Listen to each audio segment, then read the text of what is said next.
입니다. 우리 예수님이 부르셨습니다. 오늘도 뜨겁게 기도합시다. 우리가 한 주간 동안 보리떡 기도회를 하면서 사실인가 진리인가라고 하는 그러한 질문을 던지면서 주제로 삼고 은혜를 나눴어요. 사실인가 진리인가 하는 그 질문 앞에서 우리는 어떤 것을 고백하고 또 찾아가야 하는가 하는 것을 한 주간 동안 은혜를 나눴는데요. 이제 오늘 이 본문 말씀은 사실인가 진리인가를 아주 생생하게 보여주는 말씀이에요. 이제 오늘 이 창세기 45장에 있는 이 말씀, 여러분들이 늘 이제 요셉에 대한 그런 말씀을 들어서 알고 있습니다만은 이제 어렸을 때에 팔려가게 되죠. 그리고 애굽에서 이제 종살이를 하게 됐는데, 그런데 누명을 쓰고 감옥에 갇히게 되고, 또 감옥에서 꿈을 풀이해서 이제 바로가 그 총리로 세우는 그런 그 놀라운 그 역전의 과정을 봅니다. 그런데 이제 그 정책이 풍년이 들었다가 흉년이 든다는 거예요. 7년 동안의 풍년, 또 7년 동안의 흉년이라고 하는 꿈의 해몽을 통해서 이제 7년 동안 총리로 세움받은 이 요셉이 관리를 잘해서 이제 풍년의 때에 그냥 다 쓰고 끝내는 게 아니라 저장을 하고 이렇게 해서 관리를 잘해서 이제 대비를 합니다. 근데 이제 흉년이 들고 첫 해는 그냥 지나갑니다만은 2년이 지났을 때에 이제 그 주변의 나라들에서 중근동의 사람들이 가뭄이 들어가지고 이제 먹을 게 어디 있는가 하고 소문을 들어보니까 그 이집트에 애굽에 거기에 식량이 있다더라 해서 이제 사람들이 얻으러 오는 거예요. 근데 이 가나안 땅에도 역시 흉년이 들어서 이제 먹고 살기가 어려울 때에 이제 요셉의 형제들이 식량을 구하러 오게 돼서 이제 요셉을 만나게 됩니다. 물론 요셉은 알지만 그 형들은 요셉을 알아볼 리가 없죠. 요셉이 총리 되었다는 생각을 하지 못했고, 그리고 형들은 실제로 요셉을 처형하려고 그랬어요. 죽이려고 그랬어요. 그런데 이제 그 상인들에게 팔아가지고 그래서 이제 애굽으로 종으로 오게 된 거지요. 자, 이런 과정 속에서 형들은 요셉이 총리가 되었을 리가 없다고 생각을 한 겁니다. 아주 까마득하게 잊어버렸단 말이지요. 그런데 요셉은 딱 봤을 때 안 거예요. 모르겠어요. 10여 년 지났다고 해가지고 모르겠냐고요. 딱 보면 아는 거죠. 근데 형들은 요셉을 알아보지 못한 이유가 요셉이 총리가 됐을 리가 없다 생각을 하니까 그 요셉이라는 생각을 꿈에도 생각하지 못했던 거죠. 근데 이제 요셉이 이제 오늘 이 본문 말씀에 보면은 시종하는 자들 앞에서 그 정을 억제하지 못해서 소리질러 모든 사람을 자기에서 물러가라 하고 또 형제들에게 자기를 알립니다. 그와 함께한 다른 사람이 없었습니다. 요셉이 큰 소리로 우는 겁니다. 생각하니까 서럽기도 하겠죠. 그리고 보고 싶었던 그 형들을 만나니까 얼마나 그 마음이 끌어올랐겠습니까? 그리고 아버지도 그리웠고 또 동생도 보고 싶었고, 그래서 이제 큰 소리로 웁니다. 애굽 사람들에게 들릴 정도로, 그래서 바로의 궁중에 들릴 정도로 그렇게 요셉이 엉엉거리고 우는 겁니다. 그리고 이제 요셉이 형들을 다시 만나서 이제 하는 얘기가 3절에 보면은 요셉이 형들에게 이르되 아주 엄청난 충격적인 한마디를 합니다. 나는 뭐라고요? 요셉이라. 나는 요셉이라. 나는 요셉이라. 자신을 드러내는, 그래서 자신이 형들의 그 아우라고 하는 사실을 알리는 거예요. 나는 요셉이다. 요셉이다. 요셉의 친족이 바로에게 드러나게 되는 그러한 그 결정적인 그 한마디를 보게 되는데요. 그러면서 내 아버지께서 아직 살아 계시니까, 아버지께서 아직 살아 계신지요. 또 그 형들이 그 앞에서 놀라서 대답을 하지 못합니다. 첫째는 요셉이라고 하는 사실에 놀랬고, 두 번째는 아버지의 안부를 묻는다는 이 사실이, 이게 그냥 저 사람이 잘못 얘기하나, 우리가 잘못 들었나, 이런 생각을 할 텐데, 아버지를 묻는데 이건 아주 충격적인 겁니다. 이건 그 요셉이 엉뚱한 소리를 하는, 뭐 헛소리 하나보다 하는 정도로 받아들일 수가 없는 거예요.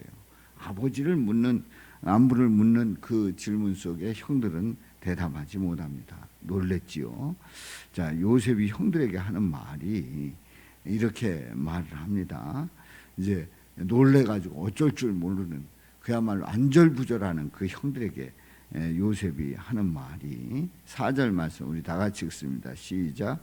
내게로 가까이 요셉이 형들에게 이르되 내게로 가까이 오소서. 그들이 가까이 가니 이르되 나는 당신들의 아우 요셉이니 당신들이 애굽의 판자라.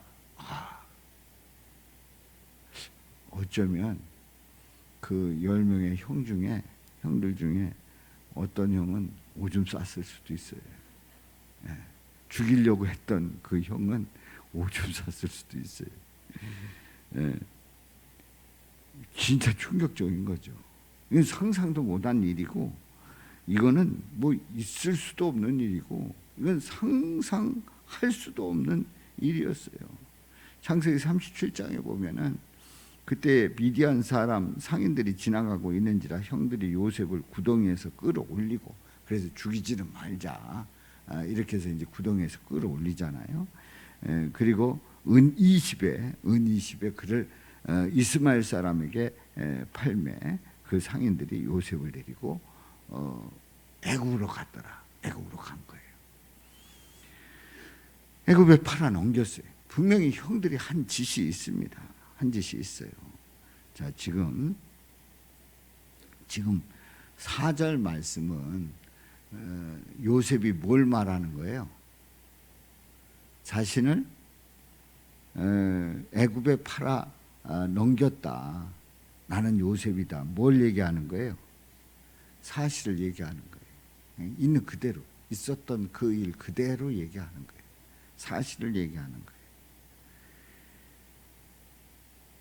이 사실을 얘기하는데, 이 사실에 입각해서 이거를 그대로 처리하면 이 형들은 이제 끝나는 겁니다. 이제 이 순간은 나는 요셉이다. 당신들이 나를 팔았다. 이 말을 들을 때에 그래도 요셉이 살려주겠지. 아닙니다. 여기에서 요셉이 딱 이들을 짚어라. 그리고 가서 사형해라. 하면 할 수 있는 거예요. 그 당시에 바로 다음에 최고 권력자니까요. 그러니까 이제 이거는 끝나는 그런 입장입니다. 이제는 형들이 뭐 더 이상 뭘 변명을 할 수가 없는 거예요. 실제 있었던 일이니까 사실을 얘기합니다. 그런데요, 5절 말씀을 봅니다. 시작. 당신들이 나를 이곳에 팔았다고 해서 근심하지 마소서. 한탄하지 마소서. 하나님이 생명을 구원하시려고 나를 당신들보다 먼저 보내셨나이다. 아멘. 자, 당신들이 나를 이곳에 팔았다고 해서 근심하지 마소서. 한탄하지 마소서. 그러니까 팔았다고 해서 근심하고 한탄하고 있는 이 상황인데, 요셉은 그러지 말라는 거예요. 그러면서 이제 요셉이 한마디로 정리를 합니다. 하나님이 생명을 구원하시려고 나를 당신들보다 먼저 보내셨나이다. 자, 사실을 얘기할 때는 누가 나를 애굽으로 팔아 넘겼다고요? 형들이. 그런데 그 요셉이 하는 말이 하나님의 생명을 구원하시려고 나를 당신들보다 먼저 보내셨다는 거예요. 야, 이 놀라운 반전 아닙니까? 형들이 분명히 팔아넘긴 게 사실이에요.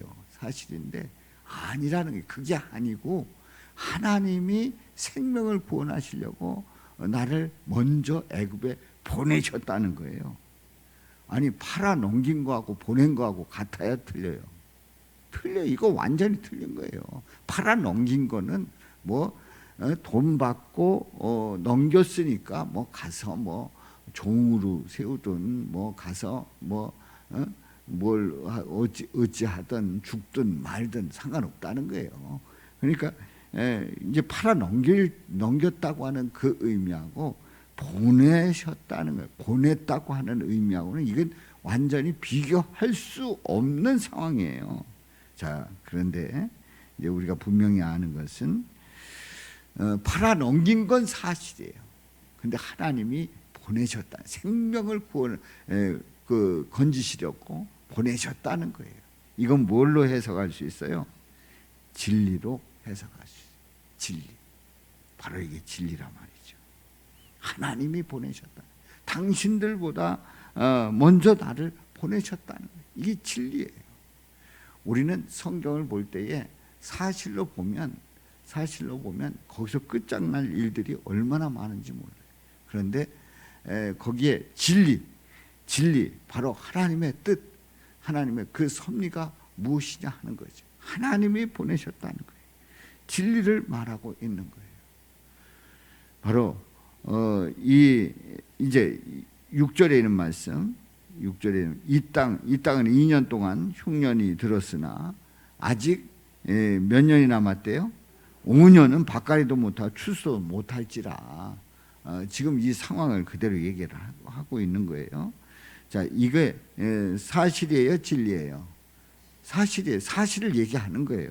그런데 7절에 있는 말씀, 시작. 하나님이 큰 구원으로 당신들의 생명을 보존하고 당신들의 후손을 세상에 두시려고 나를 당신들보다 먼저 보내셨나니.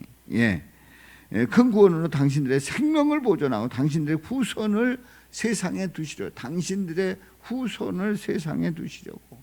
그러니까 야곱의 아들들, 후손들을 세상에 두시려고 요셉을 형들보다 나를 먼저 보내셨다는 거예요. 자, 이건 뭘로 해석할 수 있다고요? 진리로만 해석이 될 수 있어요. 이건 그냥 사실로 보게 되면 이게 말이 안 되는 얘기예요. 안 되는 얘기예요. 자, 그러면 생각해 보면 이런 겁니다.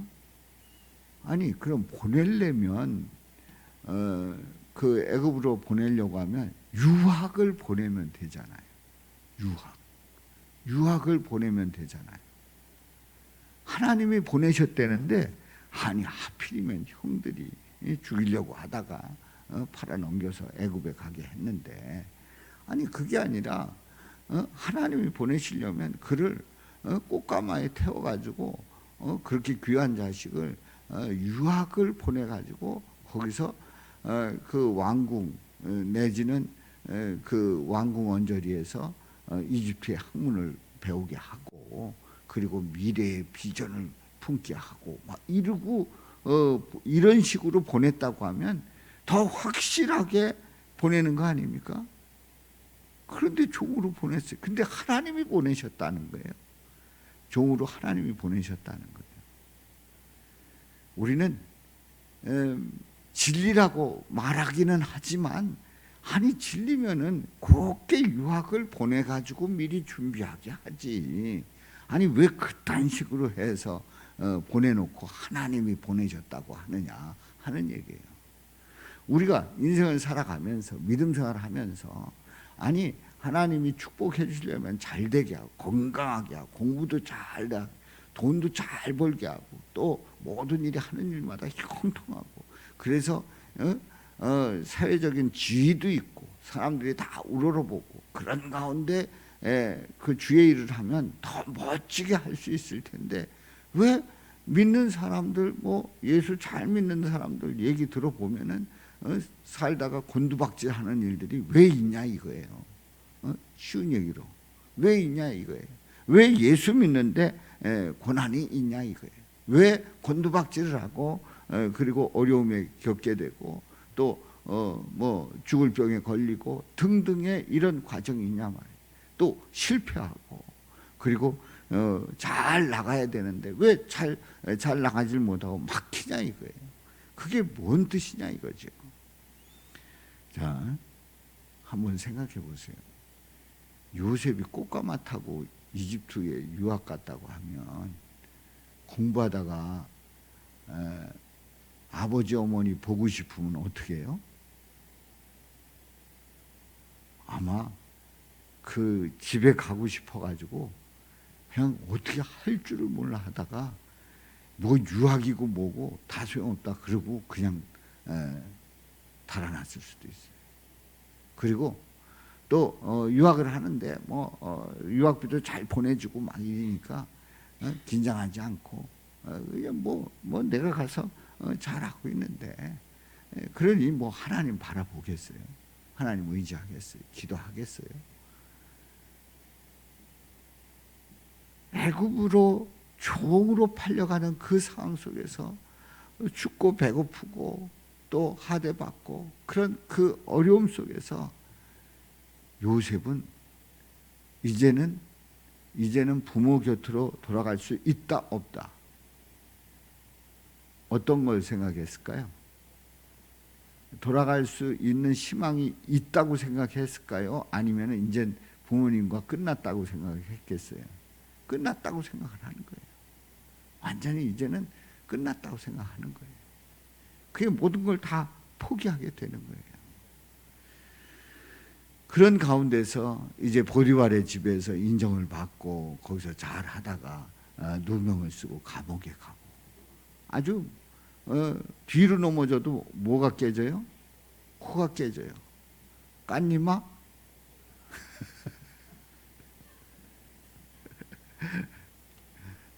싸맨니바? 싸맨니바 백격가. 완전히 이 요셉은요 말도 못하는 상황 속에서 그는 그 이집트에서의 그 과정을 보냅니다.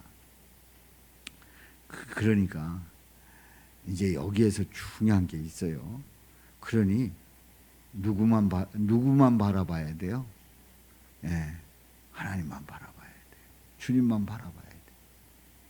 그러니까 우리가 그 상황 속에서 아주 바닥을 칠 때에 살 길은 누구에게만 있다? 하나님에게만 있다. 예수님에게만 있다. 아멘. 그러니까 우리는 잘 나갈 때 그때 하나님의 은혜고 뭐고 내가 잘나서 잘 나가는 거 아닙니까? 내가 잘나서 잘 나가는 거 아닙니까? 그리고 이렇게 나가는데 나에게 이 정도 대접은 해줘야지 이런 생각 누구든지 다 그렇게 가지게 돼 있어요. 인간은 죄성을 가지고 있기 때문에. 근데 바닥을 칠 때 주님만 바라보게 되는 거예요. 우리 주님은 바닥을 치는 가운데서도 형통케 하는 역사가 함께한 줄로 믿습니다. 자, 그래서 이제 한번 또 보겠어요. 8절 말씀, 8절 시작. 그런즉 나를 이리로 보낸 이는 당신들이 아니요 하나님이시라. 하나님이 나를 바로에게 아버지로 삼으시고 그 온 집의 주로 삼으시며 애굽 온 땅의 통치자로 삼으셨나이다. 하나님께서 이 바닥 속에서 훈련을 하시는데 앞에서 전주에도 말씀을 드렸죠. 요셉이 이 보디발의 아내의 그 누명을 쓰고 감옥에 갇히잖아요. 감옥에 갇히는 그 상황 속에서 그는 정치 감옥이었기 때문에 그리고 보디발의 그 집에 있는 감옥이었기 때문에 사실은 보디발이 그를 인정한 거고 아내의 말을 듣지 않을 수 없었을 거예요. 아내가 나를 겁탈하려고 했다. 그래가지고 요셉을 처형한다고 하면, 요셉에게 벌을 준다고 하면, 진짜로 아내의 말을 들었다고 하면 어떻게 했을까요? 요셉은 죽은 거예요. 그냥 그 자리에서 끝나는 거예요. 그리고 뭐 어디 유배를 보낸다든가 산속 어디로 보내가지고 굶어 죽게 한다든가 이렇게 얼마든지 할 수 있는 거예요. 그런데 집에 있는 감옥, 그 정치범이 들어가는 그 감옥에 넣었다고 하는 거는 아내의 말을 듣기는 들었으나 요셉을 믿은 거죠. 또 더 정확하게 얘기하면 하나님께서 그를 붙들어 주시고 그 정치범 수용소에 들어간 거죠. 거기에서 이 상황을 다 듣게 되고, 그리고 그 정치에 대한 그 돌아가는 그 수를 다 듣게 되고, 어떤 계파가 힘이 있는지, 그리고 지금 가까이 있는 사람들 중에 누가 진실한 사람인지, 누가 거짓말쟁인지, 누가 사기꾼인지, 누가 나라를 뒤집어 엎으려고 작정한 사람인지, 누가 나라를 사랑하는지, 이런 거를 그 안에서 대화를 나누면서 또 들으면서 다 판단하게 됐단 말이지. 그러니까 요셉이 감옥에 안 들어갔다고 하면 훗날에 이제 바로를 보좌하면서 총리 역할을 하는데 뭐 이리저리 흔들렸을 겁니다. 그리고 뭐가 어떻게 돌아가는지 잘 몰랐을 거예요.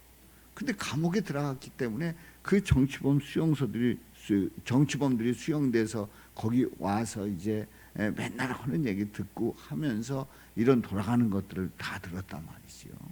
그러니까 요셉은 종으로 팔려가든 감옥에 갇히든 그 모든 일들이 요셉에게는 더 내공을 쌓고, 그리고 앞으로 주의 일을 하는데 준비된 자로서 세워지는 줄로 믿습니다. 자, 그래서 여기 보면은 하나님이 나를 바로에게 뭘로 삼으셨대요? 바로에게 아버지로 삼으시고, 그리고 그 온 집에 뭘로 삼으셨대요? 주로 삼으시고, 애굽 온 땅에 뭘로 삼으셨대요? 통치자로 삼으셨대요. 그거 보면은 요셉이 이제 여기는 총리가 됐다고 이렇게 얘기를 합니다만은, 총리라고 하면은 바로 밑에서 영향력을 행사하는 그런 바로 다음 바로 밑에의 통치자의 개념을 가지게 되잖아요. 그런데 8절 말씀에 보면 아닙니다. 바로에게 아버지로 삼으시고 그 온 집에 주로 삼으시고 애굽 온 땅에 통치자로 삼으셨다는 것은 누구 위에서 그 통치했다는 거예요? 바로 위에서 통치했다는, 그렇게 막강한 힘을 가지고 통치했다는 얘기예요. 자, 그렇습니다. 우리는 이런 과정을 보면서 이제 사실과 진리에 대한 그런 그 어떤 분별하는 그것을 한번 짚어보도록 합니다. 이 8절에는 이 말씀은 이렇게 통치자로 세우는 이 과정 속에서 누가 하셨다고요? 하나님이 하시는 거예요. 하나님이 하시는 거예요. 그러면 이제 한번 구분해 보십시오. 요셉이 실패했어요. 종으로 팔려가서 감옥에 갇혔어요. 또 그의 인생은 말도 못하는 그런 실패와 순환이 연속되는 그런 요셉이었어요. 실패의 인생이었어요. 이거 사실이에요? 진리예요?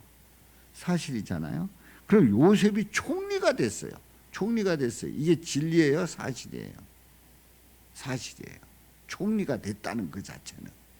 그러니까 인정받고 그리고 꿈을 해석해서 총리가 됐다고 하는 그것은 사실이에요. 총리라고 하는 그 사실이에요. 주가 되고 통치자가 되었다는 사실을 말합니다. 그런데요, 흔히 얘기하면 이 성공이라고 하는 것은 이건 사실입니다. 성공이라고 하는 사실이에요. 근데 요셉이 정책을 펴가지고 중근동의 사람들 식량을 책임지게 되고 야곱의 아들들을 만나게 되고 그리고 그들에게 나를 보내신 거는 나를 여기에 보낸 거는 당신들이 팔아서 온 게 아니고 누가 보내셨다고요? 하나님이 보내셨다는 거예요. 하나님이 보내셨다는 거예요. 사실의 진리예요. 진리입니다. 진리입니다. 하나님이 보내셨다고 하는 거. 자, 그리고 형통하고 잘 나가요. 형통하고 잘 나가요. 근데 하나님을 모르고 예수님을 믿지 않아요. 이 사람에게는 성공이 중요해요. 그리고 사람들 앞에 뭔가 내세우는 게 굉장히 중요해요. 이건 사실이에요, 진리예요?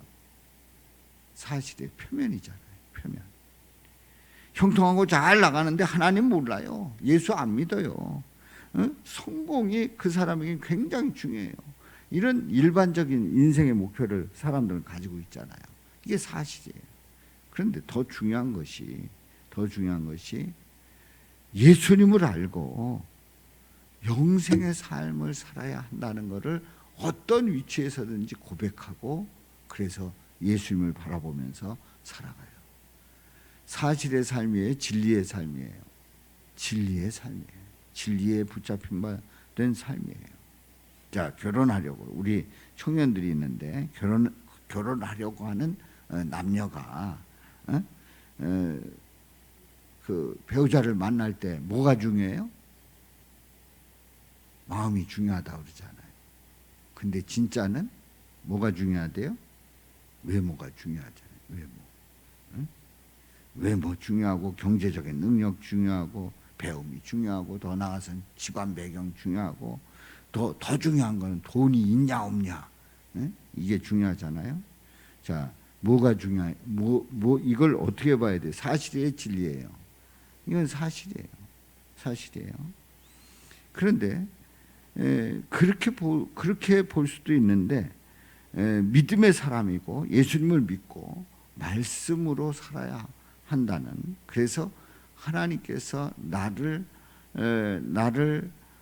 하나님의 자녀로 삼으시고 또 가정을 통해서 하나님께 영광을 돌리고 또 주님 앞에 쓰임 받기를 원하는 그런 믿음의 고백이 있다고 하면 이건 뭐가 중요하다는 거예요? 진리가 중요하다는 거예요. 근데 사실이 중요하다고 생각하고 결혼하는 그러한 청년들이 있단 말이죠. 놓치는 거예요. 진리를 놓치는 거예요. 진리가 중요합니다. 물론 뭐 몰라서 나이가 어려서 그럴 수 있어요. 그런데 시간이 지나면서 또 인생을 살아가면서 결국은 예수 믿는 그 삶이, 우리 예수님이 복되게 하는 그 가정이 얼마나 중요한지를 깨닫고 고백한다고 하면 진리 안에 붙잡힌 바 된 거죠. 할렐루야. 이런 복된 삶이 되시기를 주님의 이름으로 축원합니다. 자, 믿음 생활하는데 직분이 중요해. 직분. 난 집사 가지고는 창피해. 그래도 권사는 돼야 돼. 심야 기도에는 안 나와도 그래도 나는 권사는 해야 돼. 새벽 기도 같은 거 나는 뭐 못 나가도 나는 그래도 권사는 돼야 돼. 뭐는 돼야 돼. 뭐 이러면서 직분이 중요하고 또 내 영향력이 중요하고 또 내가 인정받는 게 중요해요. 그리고 내 마음이 위로받고 내가 힘을 얻으면서 신앙생활 한다는 거. 사실이에요, 진리예요? 사실이에요. 사실에 마음을 둔 거예요. 겉사람이죠. 그야말로 겉사람이에요. 그런데 예수님을 깊이 만나는 게 중요하고 하나님께 영광 돌리고 찬양하고 또 주님 앞에 믿음으로 고백하는 그 삶의 고백. 사실의 진리예요. 진리예요. 속사람이 강건해지는 거죠. 자, 우리는 우리의 삶 속에서 사실 속에 살아갑니다. 사실을 제가 완전히 부정하는 게 아닙니다. 사실 속에서 살아갑니다. 이 표면 속에서 살아갑니다. 근데 그 표면 속에서 살아가면서 하나님의 그 깊은 뜻이 어디 있는가라고 하는, 그래서 예수 그리스도를 바라보는 그 진리의 삶은 사실보다도 더 우선순위가 돼야 되고 그 속에서 믿음의 깊이를 더하고 그래서 주님 바라볼 때 내 주변에서 이루어지는 그 사실의 모든 일들을 주님께서 책임져 주시고 우리 주님의 뜻을 이루어 주시는 줄로 믿습니다. 그러니까 우리는 어디에 우선순위를 둬야 된다고요? 사실이에요? 아닙니다. 진리입니다. 진리의 우선순위를 두고 믿음 생활할 때에 우리 주님은 사실의 그 삶까지도 책임져 주시고 우리 주님의 역사를 이루시는 줄로 믿습니다. 그래서 우리는 중심을 딱 잡고 나가야 돼요. 우리는 뭐 신앙사람이 이런저런 얘기 듣기도 하고 보기도 하고 또 뭐 어느 때는 뭐 내 마음과 달리 다른 뜻이 전해지고 막 이런 거 그런 거에 그 뭐 좋아하고 슬퍼하고 뭐 이럴 필요 없어요. 그런 거 중요하지 않아요. 진짜 중요한 거는 진리 대신 예수님 딱 바라보고 나가면 결국 최후 승리자 되는 줄로 믿습니다. 영생의 삶을 사는 줄로 믿습니다. 이런 은혜가 함께 하시기를 주님의 이름으로 축원합니다. 우리 찬송가